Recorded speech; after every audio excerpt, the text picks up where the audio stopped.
Hello, Savannah. Hi. It's Shena Verrett right here with the Who's Who and What's What Live. So welcome back. Today, I'm very, very excited because I have some very special guests today for you. I have filmmaker Kareem McMichael. He has Carmack Productions. He's got film festivals coming out. He's got some wonderful documentaries he wants to introduce to you, and I'm really excited to have him because he is a guy that does a lot of things. So we're going to get to know him today. And I also have one of my favorite musicians on the planet and one of the leaders of the fabulous Equinox Orchestra, Jeremy Davis. He's a wonderful musician, saxophonist. He leads the band with Clay Johnson, the lead crooner. So hopefully I'll harangue him sometime to be on the show. But for today, we have the wonderful Jeremy Davis, and I will introduce them both to you now so we can start the conversation. Hello, fellas. What's happening? Hello, Jeremy. Hello, Kareem. How's it going? Oh, happy to be here. I'm happy to have you here. So very happy. Kareem, I see you over there. He is an extraordinary young man. I'm really excited to have you here today. Let's get started because we've had some great conversation before you guys got here. Sorry, everyone, but right now we are together. So, Kareem, yes. Tell everybody a little bit about you, a little bit about your filmmaking and all of that good stuff. All right, cool, sure. Well, thank you again for having me as well, having us here. This is very exciting. I am glad to do this. So I am Kareem McMichael, founder of Carmack Productions, founded when I was in high school. I'll make a long story short, but I wrote a play back then. I was in high school and tried to pitch the play to be done with the drama club, but the principal was like, no. So whatever. But fast forward all these years later, I've been fortunate down here in Savannah to connect with some amazing people to do some different documentaries about Savannah Feed the Hungry. I did a documentary about the 50th anniversary of the March on Washington for Jobs and Freedom. Produced a couple of pretty entertaining short films. I think a lot of people really enjoyed my short film, Best Friends. It was this little 8-minute comedy about some college students going through some relationship drama. And this is just something that I've been doing since I was a kid. But as I got older, I translated from being an actor to producing and telling stories, just telling people's stories. And I think that's the beautiful thing about what I enjoy doing. And another component of that as well is I'm the co-director of the SSU Indie Film Festival at Savannah State University. And so through that film festival as well, I get to help students tell their stories and share their stories with the world and the audience. So I guess I kind of work on twofold. I produce productions and help tell stories and create stories, but then also kind of help nurture, I guess I could say, a new generation. I'm 32 years old, so I think the college students now, they're a little different generation than what I am. Kareem the Griot, we love it. Well, we're going to get all into some of that film fest goodness, but I want to touch base over here with, of course, one of my favorite people on the planet, Jeremy Davis of the fabulous Equinox Orchestra. So tell our audience a little bit about the big band that you head up there. Back in the olden days, when we would gather together for live music concerts and such, we traveled all over the world. We've I mean, obviously with the COVID business, our business has come to a grinding halt. But under normal situations, we travel all over the world. We were just talking earlier. We do tours.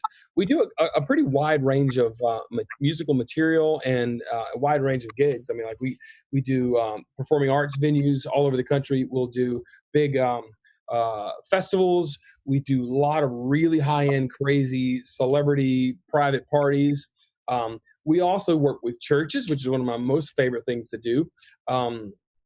And of course, as of late, we've been resigned to pretty much the only thing we could do is the live streaming show, which has been a lot of fun. I mean, we've done, I guess, one every week, every Monday for the last 9 weeks. If you can believe it's been 9 weeks that we've been doing this. I can't believe it's been 9 weeks. I can't believe it's been 9 weeks either. But I remember when this thing first happened, this term that's in everybody's contract that nobody knows really what it means or why it's there. Force majeure. It's like a French thing, but basically it allows both parties or either party to just cancel the whole thing. And that term became relevant in all our lives, and Oh as, man. as all the gigs started to go away. But we're Mhm. writing original material and new arrangements, kind of writing new shows, so we're staying busy. Yeah, yeah, yeah. And then you had that Mother's Day show a couple days ago, which was amazing, sponsored by Harkle Road Diamonds and Hunter Cattle. I think Yeah. that's amazing. The local supporting the local. Yeah, it was great. It was great for several reasons. We had wonderful sponsors. I mean, yes, Harkle Road. We love Caleb. Those folks are wonderful, and Dale and the Hunter Cattle crew are just amazing people. They're such a Yes, wonderful family. They have got a crazy good story, and such a special product too. yes. They sponsored the show, and it was the first time in 9 weeks that we actually had a live audience. They were responsibly social distancing out in my neighborhood. Clay and I live in the same neighborhood, so which is hilarious Yeah. that we've done every phase of life together. But now we live in the same neighborhood, but we had the whole neighborhood full of people, and it was a load of fun to have people gathered around music again. Wonderful. Yeah, because you've known Clay Johnson since since the seventh grade? Yeah, it's crazy. I mean, it really is crazy. I mean, the quick version of the story is we had every class together in the seventh grade. You know, in sixth grade you have one teacher. Seventh grade in our school you had like 7 teachers, and Clay and I had every class together. And the story goes that our mothers realized this at open house. They saw the other mother in every room and figured out that it would be a good idea if their boys were friends. They kind of forced us into friendship. But we did everything from junior high to high school. We were college roommates. We met our wives about the same time. We even got married 2 weeks apart. And we all Wow. ended up moving our families to Savannah after Katrina. So it really is. And now we live in the same neighborhood. So it's a crazy story. It really is. It is. It's amazing. I love telling it. I did it on the Who's. I told the story on the Who's Who before you even got here. I love it. I love it. You guys are amazing. Awesome. All right. Well, Kareem, I wanted to jump on that film festival thing because while we're talking about music and we're going to be talking about the film festival that SSU is doing, Savannah State University. Yes. Yeah, the film festival this year is our 5th year. We started it back in 2015, just to give people a little bit more detailed history about it. At the time, it was on SSU students just because they didn't have really a platform to showcase their films. And at the time, I was on the Savannah Film Commission with the city of Savannah. And I was like, well, my coworker and I, Tracy Haynes, he used to work for a TV station here. He was like, why don't we just start a film festival? No experience. I've been to... in a film festival a few times, but like we should start. I was like, sure, why not? Because most of our students would just make their movies and turn them in as class projects and throw them online, and not really think about how a larger audience could come in, see their material, respond, like interact with them, about their movie, what they like, what they didn't like, how can they improve, and then build a network of other filmmakers that you can work with. So we started back in 2015. Fast forward to now, we've grown to open up the festival to the world. We have people submitting from all over the world, and we have it split down into 2 categories where students just compete in a screen with students, and faculty and professionals compete with professionals. But you get to see a really great variety of work from all around the world. And the festival itself was last week. We had to do it digitally, obviously, because like every school on the face of the planet seemed like it shut down mid-March, which was a month out of when we would have had the festival in April. But we found a way to have it digitally, and the films are up online still if you go to SSU Indie Film Festival on YouTube. But we're going to re-screen the films in about 3 weeks towards the end of May and have our nomination special so we can announce to everyone who are the nominees and replay their films again, and then at some point announce the winners. But the festival has been really awesome. I've been proud of the growth. I'm thankful for the partnerships that we've had with the film office, some other local filmmakers like at Savannah Tech as well, the Georgia Film Academy. They've been huge and instrumental in like working with us and our students as well. Alien Works, when we had our conference, the Southern Regional Press Institute, Nice. and it did like a whole tutorial on different equipment and drone workshops and stuff. So it's been a really huge eye-opening experience for our students and some of our other people from the community that come with the different workshops we offer in writing, directing. I would like to do a lighting one in the future. I have some couple like other future ones, but the ones we have right now mostly is just like scene directing, writing. The film office does a couple of really great workshops with training people to be set people and some other things. And so we've just been this kind of gateway of helping open doors for that. And it's been fun. It's been a really great year for a film. Well, the last few years. Unfortunately, because everything going on too, even the film industry has come to like a screeching halt. Yeah. And so I think for everyone right now going forward to most of the film industry, I mean, they should, if they don't, then be careful if you're on the set that should have pretty huge safety regulations. So they're just trying to navigate the waters now. So going forward, when they do kick productions back up, and this is, for the super larger ones, the smaller productions, still take your safety precautions and stuff. But I'm just trying to progress to see how, and even with us, hopefully if things are good in the fall, we'll do a live smaller version in the fall of the festival where we'll probably just screen the people who were the nominees and the winners. There was a documentary we were supposed to screen this April too that I'm very disappointed we didn't get to screen because was that the MLK Boulevard? Not that one. I wish. I would love.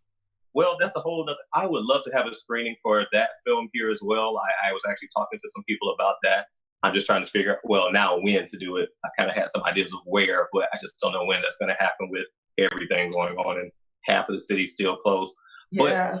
But and MLK Junior Boulevard has been doing well. I've been very happy about the success of that film. We're coming up on the film festival in Canada next month. Of course, it'll be digital, but because I think I thought it was accepted to that, and that's amazing that you said that, and very interesting, and that's why I wanted to even talk to you gentlemen. I mean, I know you do a great deal in the film industry. Jeremy is music here in Savannah, so just kind of what we're doing right now to perpetuate some of what we're doing, and kind of almost where do we go from here type thing, but we don't know that yet. But but it is kind of a meeting of the minds a little bit, like how are we going to come out of this on top, so to speak.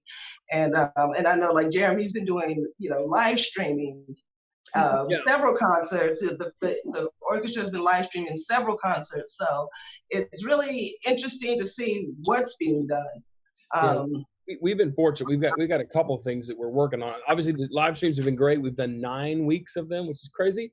Done them from several different locations. We've done new shows. We've done new material. We've had over 100,000 people stream the show, which is crazy. Like I said earlier, lots of new music written. So it's been a good thing. And the main thing has been really two major points. One is to just bring encouragement to people, some sense of normalcy.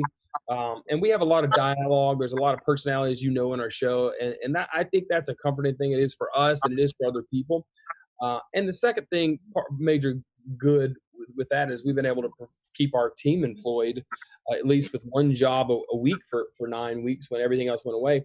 But the other thing that we're excited about, and we haven't really talked about this, but we're curating a summer concert series where we're taking the band to just people's houses, to backyards, to man caves, wherever. We've done several of these. We love them. And it's kind of it hits all the buttons. It's great music. It's fun. It's a small gathering, so people who may be concerned about going out, people who may be concerned about crowds, they can have their own party with a small group of friends. They can social distance. They can be in control of the situation. And then, so we're not only just curating, the Fabulous Equinox Orchestra shows, but if people want bluegrass, or if they want, country, they want jazz, they want whatever. Because we have Equinox Entertainment, we curate music. Yeah, we do before this happened, we were doing music at the Westin twice a week, stuff at Palmetto Bluff, stuff at Sea Island. We did every single night of the week at the old Pink House. We just have our hands in all kinds of things. So no matter what people want, we're kind of looking at building a schedule and building a little bit of a season of where and I think that really is going to be the thing that carries us through the summer. Something we can depend on, we can book ourselves, and we can take in small doses when all the other gigs have gone. That's absolutely amazing. And I did get a small dose I got a little of the Equinox Entertainment when you guys did the party over at South. And I just think that's amazing that you have this, this deep bench, as it were, of musicians and artists and what have you. That's a big part of it. We have an amazing cast, amazing team. And having a big band, it's such a tricky thing. I've got to have 4 or 5 drummers that can do the show. I've got to have a whole stable of amazing saxophone players and trumpet players. We got guys in New York. We have guys in LA. We have guys in Louisiana. We have guys in Dallas. We have guys in Jacksonville. We have guys all over. So usually, like when we fly out of a tour, I mean, we may travel with a core. But if we're in Kenosha, Wisconsin, we'll get a couple of guys to come wherever. If we go to Chicago's got an amazing music scene, so we'll grab like a couple of horn players. So we were kind of perfectly situated to kind of bump just from being the Fabulous Equinox Orchestra to being this bigger entity with the Equinox Entertainment. And that was a real natural sidestep for us. And last year we had the biggest year, more than double the year before that. It was huge. Nice. And I think that's part of just being scrappy, you know what I mean, and being flexible. And that's this whole summer concert series. We just kind of launched it. We haven't even officially launched it. We just announced it at our Mother's Day show last weekend, and of course here with you. But it is a simple notion. I mean, we have so many friends that live whatever. I mean, I've had 2 neighborhood associations reach out to me today just to say, hey, I heard you're doing really great outdoor concerts with social distancing. I'm like, yes. Let's get it on. So anyway, that's kind of what's on the front burner for us right now. Well, it's also a testament, and even both of you, you're very locally, you're just steeped locally. You work with a lot of local talent. The local sponsors. We were just actually talking about, Ghost Coast and River Street Suites, and just using the local support to kind of propel a lot of it. So it's very good. I am fortunate that I sold radio and newspaper for years before I was able to be full-time music for the last 10 years, and made so many great relationships. And even the process of having to go sell air every day or having to go sell ads that skill set comes in perfectly when we've got to sell sponsors for we've had lawyers, we've had so many great sponsors over the last 9 weeks, and I'm really thankful for those great local relationships. Now, and also quickly, aside from the sponsors, because again, touring, has ceased, but you are doing the live stream. Is there where can the viewer go to put in some money to buy their ticket, as it were? Yeah, that's great. So we decided early on not to do the tips thing. A lot of people like tip me at Venmo, whatever. And there's nothing wrong with that. And I think it really works for a lot of people, like solo acts or whatever. But I was explaining this to a friend of mine in Atlanta today who's doing a big fundraiser. It lends itself to nickels and dimes. You know what I mean? So, and we value our product. Our product means something to people. So we were selling, and we sell virtual tickets. And people, they can buy the $20 ticket. They can buy $1,000 ticket. And they can buy a $3,500 ticket. And let me tell you, you would be surprised to see how many people are buying those expensive tickets. I mean, they're buying them because they love the music. Obviously, they're buying them because they love me or they love the band. But they're buying them because they know our truth. They know what we're in. They know the situation we're in. And they just want to be a blessing to us. And I'm just giving them the opportunity. So the shows are always on the Fabulous Equinox Orchestra's Facebook page. If you just go to the Fabulous Equinox Orchestra, we go live at 8 o'clock every Monday night. So if you just go there, you'll see it. And each show has a different ticket link, and we always pin it to the top of the comments. So if you're watching all the comments, it's pinned at the top, so you can just click that link, and then you can buy a ticket. Obviously, it's free; you don't have to buy a ticket. But 9 weeks in, it hasn't slowed down. I was concerned that people were kind of get a little piece of it and then kind of not want to do it anymore. But it's been great seeing that support. People put their money where their mouth is. Exactly. And I'll tell you why I'm not surprised, because I enjoyed going over to the Western, to the jazz, to the brunches, to enjoy your band. These were things that I look forward to. I'm getting dressed up to go see. So I'm not surprised that, they're buying the high ticket, paying for the high ticket because they are as excited to see you as everybody. So. It's crazy, but I know I'm thankful, and my crew is so thankful. My guys it's funny. One of my guys was, we did the live stream from my neighborhood this last week, and we just set up, and Chris Clay and I live in the same neighborhood again. We set up, and one of my guys was in the house cleaning up because Tommy, my musical director, is also an amazing cook, chef. He's awesome. He's the grill master, and he cooked a whole bunch of pork butt, and he brought it in. And one of my guys was in the kitchen helping clean up after. My wife was like, "You don't need to do that," and she's like, he said to her, he said, "I don't mind at all. You have no idea what it means to me, what your husband has done for us in this crazy time. Just so thankful. And that was just kind of, for me, it made me realize, how thankful I am for these people. But even more thankful for being able to continue to do the live stream concerts, even though they are a technical beast to master, and we have far from mastered it. But it's been a learning curve, that's for sure. Well, yeah, I mean, you and Teddy Riley and the rest of the world, no one has mastered the live beast as just yet. I'll tell you but we are trying. I'll tell you one person who has, and they're the North Florida. We went down to Jacksonville twice. If you look at our two live streams we did from there, of course they've got $1 million studio, and they've got the same streaming setup that the Lincoln Center Jazz Orchestra has in New York.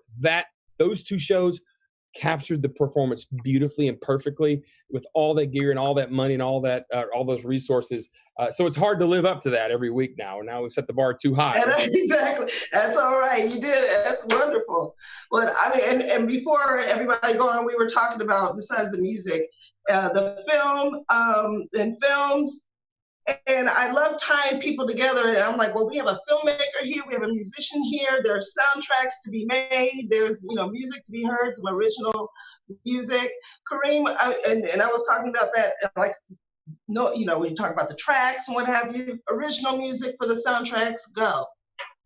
Yeah, true. And especially, and any filmmaker out there watching knows, I'm sure if you listen, you can go through the different software programs. I'm not going to name them all, but like GarageBand pops in my head because I hear a lot of loops from that. Just being able, like, different art and platforms across the board to connect. Well, even stronger during a time like this, I think that's a beautiful thing about being artists. You can look at the course of history of so many things that has happened, whether it was 9/11, during even like civil rights movement, the course of history, you can look at so many different pockets of it, and artists have always found a way to be resilient, to rise above the fray of what everything else is that's been going on. And those partnerships are key and crucial. And, in our film projects, having original music, that is amazing. Because God knows I get tired of hearing those same loops on projects. or even like I can produce music a little bit in some of the programs, but some of them come out cool. Some of them like, yeah.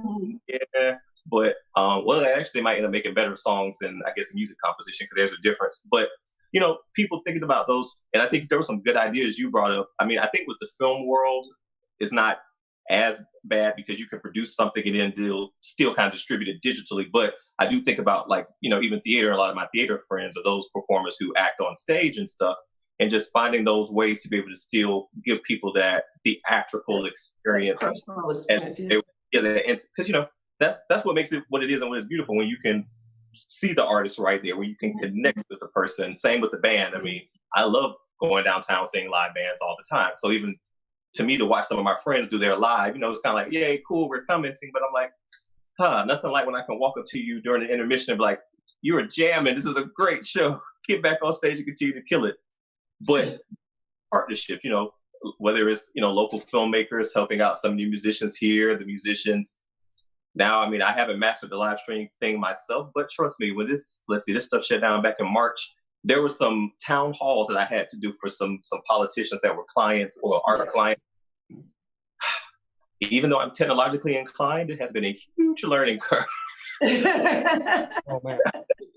I can only imagine.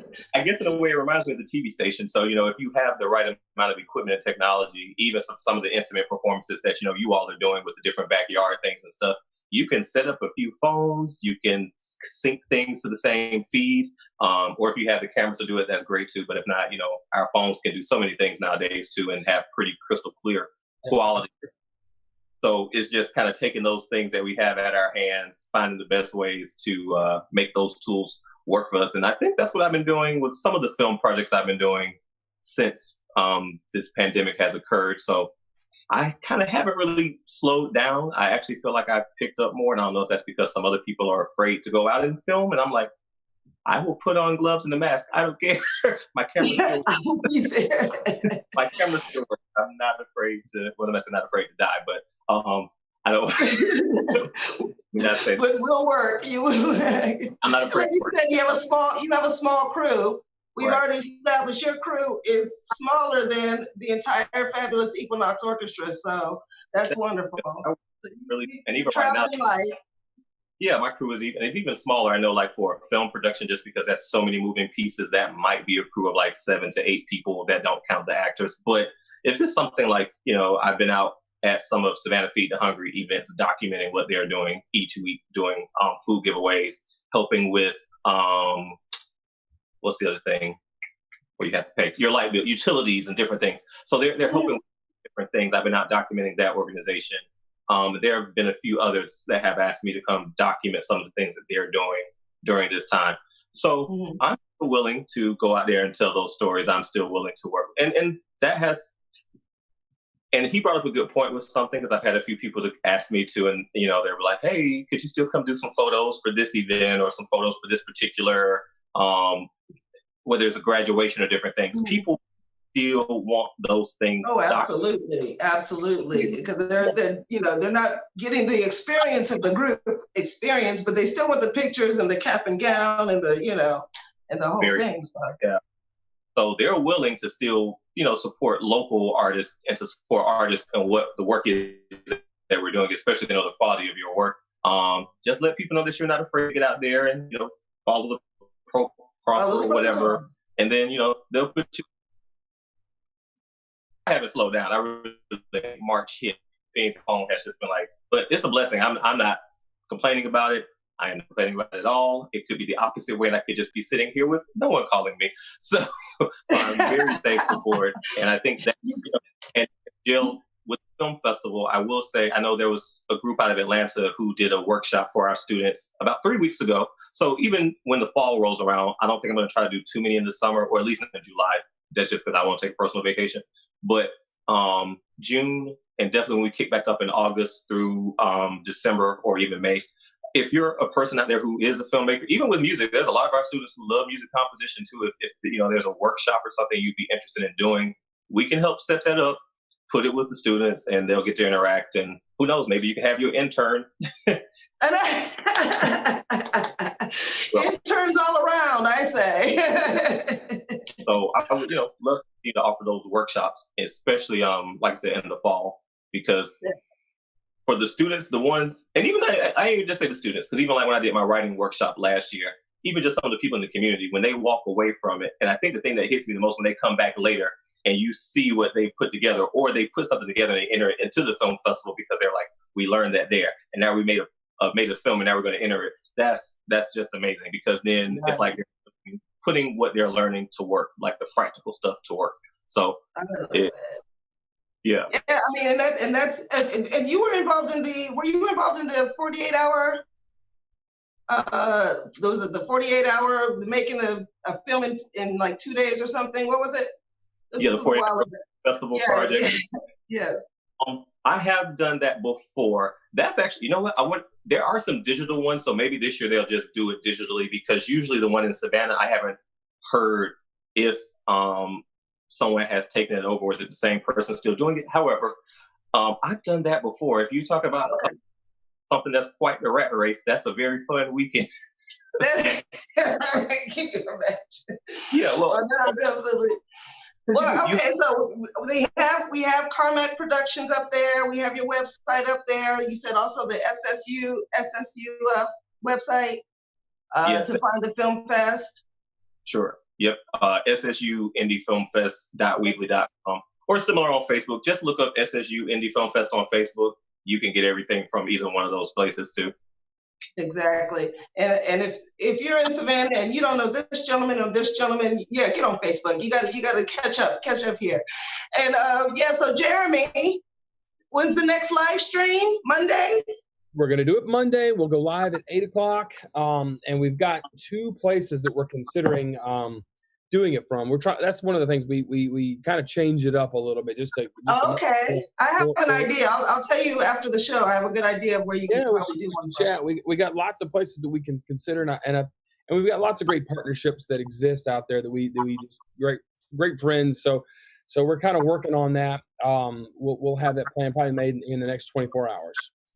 Yay! So you guys make sure you stay posted on that, so you can see the live stream. They did a beautiful one for Mother's Day. Me and my aunt watched it, and I'm looking forward to the next one. I can't believe you guys have been doing this time. It is not for the faint at heart. It is not, an easy task to do Oh, yeah. that. So It is a challenge. I mean, not only coming up with a new show every week, which that's the fun part, but just managing all the technical aspects of it. It really is. I mean, it's like, we've got great microphones and great gear and all that, but taking all that and then running it through the streaming stuff and how it comes out on Facebook, it's every week we learn something new, or we find a new place to fail. It's like, this is insane. But it's like the performance, the actual performance of the musicians is always great because they're ninjas.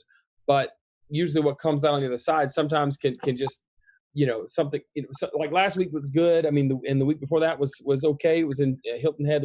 2 weeks before that was crushing. It was amazing in Jacksonville. Jacksonville, yeah. Yeah, we did several shows from live from the Perry Lane, and they were okay. We had 40,000 people stream just one of them, which was crazy. And then we did one from my church. So we're going to go live again on Monday, 8:00, and it's going to be a blast. You can watch the show there at just on our Facebook page, the Fabulous Equinox Orchestra. Yes.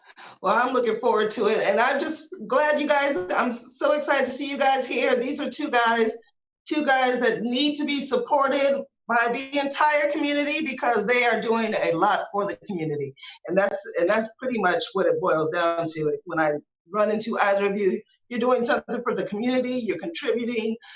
You're talking to people. So I really enjoy both of you. I really thank you for everything that you do. And before we go, I always ask my guests to say 3 words to the audience to lead with. I thought of a good 3 for you, Jeremy, but I'll let you come up with your own 3. My own 3 words? Oh, gosh. Scrappiness, that's my motto right now. We're going to be scrappy because in my business right now, you're either going to be scrappy or you're going to go hungry. Yes. And I would say, what's another good one? Maybe just focus on the reality and not the hysteria that we see in the news cycle, because the news cycle seems to lead people down a crazy path, and then the reality around us seems to me to be completely different. And then the third one would just be peace, because I really have a peace about it, and I know my team does too. We're just kind of trying to play by the rules and trying to get back to work, but just being centered in some peace. I know I try to start every day with scripture, with being at peace and letting everything I do flow out of that. Wonderful, wonderful. I love it. And Kareem, 3 words. I guess I'll have to take a note from my brother. Prayer, I will say, depending on whatever your faith is, but have some level of being able to kind of ground yourself beyond what you are. Let some things out, bring some positive energy and things in. Then I will say patience. I'm a very patient person. I think this particular situation has probably made the people who are impatient flare up, but I'm a very patient person. I think patience helps you see clear with things than what you would be if you're impatient or you're trying to rush through it. So try to have a certain level of patience and calm about yourself. But then I will say be persistent. Even though this is going on and certain things might have been halted over here, there's still some ways you can be persistent to make other things move and go on. But you have to have, I think, the patience to see through the BS to be able to be persistent about over here. So I would say prayer and persistence. Wow. Very good. Very good. Well, I was going to say Fabulous Equinox Orchestra, and I was going to say Carmack Productions, but that's actually only 2 words because Carmack is 1 word. But I really appreciate you all being here. Thank you, Jeremy. Now I want some street tacos, though, after that memory story you gave me. So kudos to your chef, musician friend there. Woo, can't beat that. I want those now. We got to get back over to Bull Street Tacos soon. I'm ready to go there. There you go. Yeah. Got to get some tacos in there. Tequila's Town's open. We're going taco hunting. That's what we're going to do. And thank you, Kareem, for sharing all of your fabulousness, your films, your teaching, all of your workshop, all of that good stuff. And hopefully I will be able to get with you and do some workshop stuff with it. Shena loves the kids. We'll work with the kids a little bit. Wonderful. Yeah, please do. You have a lot of experience too. And thank you all for doing this, because this is a lot of work too, to do this every weekend. But to have us on and different people on it, we appreciate it. Thank you. Thank you. Well, thank you for being the person we want. Yay. And you know what? We'll be back soon. Nobody hang up because I want to talk to you two after. But thank you all in the audience for joining us. I will see you next time on the Who's Who and What's What. Thank you. See ya.